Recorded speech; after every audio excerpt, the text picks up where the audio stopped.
السلام عليكم، ازيكم يا حبايبي؟ عاملين ايه؟ رب تكونوا بخير.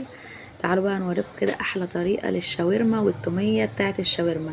حاجه كده تحفه وخيال، ومش هتاخد منك بالظبط حوالي 10 دقايق، وباقل حاجه عندك. انا كان عندي صدر فرخه كده كان فايض عندي في التلاجة.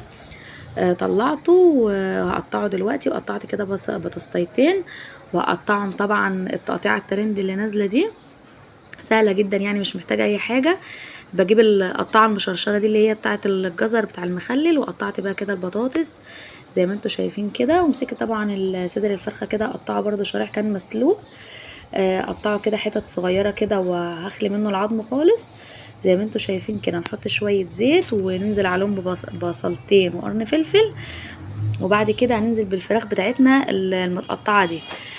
وشويه توابل، طبعا حطيت شويه فلفل اسود وكمون وشويه كركم علشان يديها اللون الاصفر ده. وهنعمل بقى